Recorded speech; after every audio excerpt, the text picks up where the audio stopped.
তো বন্ধু, আপনি যদি একজন কৃষক হয়ে থাকেন এবং পশ্চিমবঙ্গ সরকারের কৃষক বন্ধু প্রকল্পে আপনার নামটি নথিভুক্ত করে রাখেন, তাহলে বন্ধু এই মুহূর্তে রয়েছে আপনার জন্য দুর্দান্ত সুসংবাদ। অর্থাৎ বন্ধু 2025 সালে খরিফ মৌসুমের প্রথম কিস্তি কবে থেকে দেওয়া হবে তার কিন্তু ফাইনাল তারিখ ঘোষণা হয়ে গেল। এছাড়া বন্ধুরা অনেক কৃষকের অ্যাকাউন্টে কৃষক বন্ধু প্রকল্পের টাকা ইতিমধ্যেই ছাড়া হয়েছে। তো কোন কোন কৃষকরা এই টাকা পেয়েছে এবং আপনিও যদি না পেয়ে থাকেন তাহলে আপনাকেও কি কি কাগজপত্র জমা দিতে হবে, সমস্ত কিছু বিষয় কিন্তু জানিয়ে দিয়েছি আজকের এই ভিডিওটিতে। তাই বন্ধুরা ভিডিওটি একটি গুরুত্বপূর্ণ হতে চলেছে, তাই ভিডিওটিকে স্কিপ না করে শেষ পর্যন্ত দেখতে থাকবেন। আর যে সমস্ত কৃষক ভাইরা এখনো পর্যন্ত আমাদের এই চ্যানেলটিকে সাবস্ক্রাইব করেননি, আপনাদেরকে রিকোয়েস্ট করবো অবশ্যই আমাদের এই চ্যানেলটিকে সাবস্ক্রাইব করে রাখবেন। তাহলে বন্ধু কৃষক বন্ধু প্রকল্প সহ কেন্দ্রীয় সরকারের যে কোনো প্রকল্পের আপডেট সর্বপ্রথম আপনি আপনার মোবাইলের নোটিফিকেশনের মাধ্যমে পেয়ে যাবেন।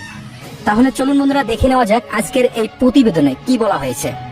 দেখুন, বলা হয়েছে যে কৃষকরা আমাদের জীবনের মূল ভিত্তি হলেও অনেক সময় তারা নিজেই থাকেন অন্ধকারে। জমিতে ফসল ফলানোর আগে যে লড়াইটা শুরু হয় তা আর্থিক টানাপড়ে এবং প্রাকৃতিক দুর্যোগে ভরা তারা সবসময় থাকে।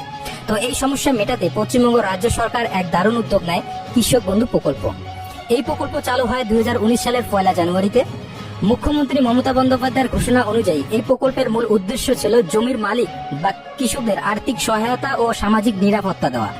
তো প্রথমে এই প্রকল্পের কৃষকদের বছরে মোট 5,000 টাকা দেওয়া হতো, অর্থাৎ রবি ও খরিফ এই দুটি মরশুমে কিছুটা আর্থিক সাহায্য দিত এই প্রকল্প। তো বর্তমানে চাষের খরচ বেড়ে যাওয়ায় এবং কৃষকদের চাহিদার কথা মাথায় রেখেই রাজ্য সরকার 2021 সালে ঘোষণা করেন যে প্রকল্পের টাকা বাড়ানো হবে।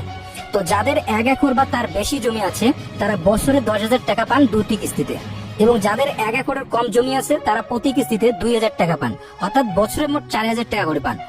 তো আমরা জানি আগে যখন কৃষক বন্ধু প্রকল্পের টাকা দেওয়া হতো তখন সরকারের পক্ষ থেকে একটি বিশেষ ব্যানার প্রকাশ করা হতো, আর সেই ব্যানারে লেখা থাকতো যে কবে মুখ্যমন্ত্রী মমতা বন্দ্যোপাধ্যায় কোন জেলার সভা থেকে টাকা বাড়াবেন।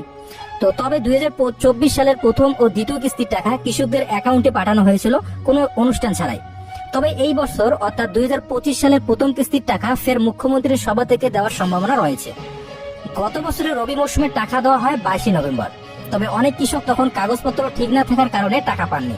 যারা পরে কৃষি অফিসে গিয়ে সমস্যার সমাধান করেছেন তারা মার্চ মাস থেকে টাকা পেতে শুরু করেছেন। তবে উত্তর ও দক্ষিণ 24 পরগনা, পূর্ব ও পশ্চিম মেদিনীপুর, বীরভূম, বাঁকুড়া, পুরুলিয়া, নদিয়া, হাওড়া, হুগলি, পূর্ব ও পশ্চিম বর্ধমান সহ অনেক জেলার অনেক কৃষক এখনো টাকা পাননি। সূত্র অনুযায়ী বলা হয়েছে যে এই মে মাসে অনেক কৃষককে টাকা দেওয়া হচ্ছে। তো বন্ধুরা, যে সমস্ত কৃষকরা গত রবি মৌসুমের টাকা ব্যাংক অ্যাকাউন্টে পাননি তাদের কিন্তু টাকা মার্চ মাস থেকে দেওয়া হচ্ছে। অনেকেই মার্চ মাসে টাকা পেয়েছেন, অনেকে এপ্রিল মাসে পেয়েছেন, আবার অনেকে মে মাসে পাচ্ছেন। আর এই টাকা মে মাসের 20 তারিখ পর্যন্ত আপনাদের অ্যাকাউন্টে দেওয়া হবে। তো বন্ধুরা, এবার আমি জানিয়ে দেবো যে কৃষক বন্ধু প্রকল্পের প্রথম কিস্তির টাকা দেওয়ার সম্ভাব্য তারিখ কত রয়েছে। তো দেখুন, বলা হয়েছে এই বিষয়ে যে এপ্রিল মাস শুরু হলেই হাজার হাজার কৃষক ভাবতে থাকেন কবে তাদের ব্যাংক অ্যাকাউন্টে টাকা আসবে, কেননা সেই সময় চাষের প্রস্তুতি শুরু করা হয়, সার, বীজ, কীটনাশক কেনা, জমি চাষ করা। আর এই সবকিছুতেই যে পরিমাণ খরচ হয় তাতে কৃষকদের জন্য সবচেয়ে বড় ভরসা হয়ে ওঠে এই কৃষক বন্ধু প্রকল্পের প্রথম কিস্তির টাকা। তবে আগের বছরগুলোর মতো 2021, 2022 এবং 2024 সালের কৃষকরা জুন মাসে কৃষক বন্ধুর টাকা পেয়েছিলেন, কিন্তু 2023 সালে পঞ্চায়েত ভোট থাকার কারণে 26 এপ্রিল প্রথম কিস্তির টাকা দেওয়া হয়েছিল। এটি ছিল ব্যতিক্রমী একটি বছর। সরকারি সূত্রে খবর জানা গিয়েছে যে মে মাসের তৃতীয় সপ্তাহে কৃষক বন্ধু প্রকল্পের টাকা দেওয়ার কাজ শুরু হতে পারে, এবং যদি সবকিছু ঠিকঠাক থাকে তাহলে মে মাসের শেষ সপ্তাহের মধ্যেই কৃষকদের ব্যাংক অ্যাকাউন্টে টাকা পাঠানো শুরু হতে পারে। তবে এখনো সরকারের তরফে নির্দিষ্ট তারিখ ঘোষণা করা হয়নি। আশা করছি যে মে মাসের শেষ সপ্তাহ থেকে জুন মাসের প্রথম সপ্তাহের মধ্যেই আপনাদের ব্যাংক অ্যাকাউন্টে এই টাকা চলে আসবে। আর নবান্ন থেকে নির্দেশ পেলে তবেই আপনাদের এই টাকা দেওয়া শুরু হবে। তো বন্ধুরা, বুঝতেই পারলেন যে মে মাসের তৃতীয় সপ্তাহ থেকে কিন্তু আপনাদের টাকা দেওয়ার কাজ শুরু করা হবে, এবং মে মাসের শেষ সপ্তাহ বা জুন মাসের প্রথম সপ্তাহের মধ্যেই আপনাদের অ্যাকাউন্টে এই টাকা চলে আসবে। তো নবান্ন থেকে নির্দেশ পেলেই এই টাকা আপনাদের অ্যাকাউন্টে ছাড়া হবে। এরপর বলে দেব বন্ধুরা যে কোন কোন কৃষকদের টাকা বাড়বে এবং কেন তাদের টাকা বাড়ছে। তো দেখুন, বলা হয়েছে এই বিষয়ে যে যদি কোনো কৃষক নতুন করে জমি কিনে থাকেন এবং কৃষক বন্ধু প্রকল্পে সে জমির পরিমাণ যুক্ত করতে চান তাহলে দ্রুত কৃষি অফিসে গিয়ে নতুন জমির সব কাগজপত্র জমা দিতে হবে। সেখানে নির্দিষ্ট ফর্ম ফিল আপ করে জমা দিতে হবে, আর 7 দিনের মধ্যেই সেই তথ্য স্ট্যাটাসে আপডেট হয়ে যাবে। তো এখন যদি জমি বৃদ্ধির ফর্ম জমা করে দেন তাহলে আগামী কিস্তির টাকার সঙ্গেই বাড়তি টাকাও দেওয়া হবে। এর সঙ্গে কৃষকরা চাইলে মোবাইল নাম্বার ও ব্যাংক অ্যাকাউন্ট নাম্বারও পরিবর্তন করতে পারেন।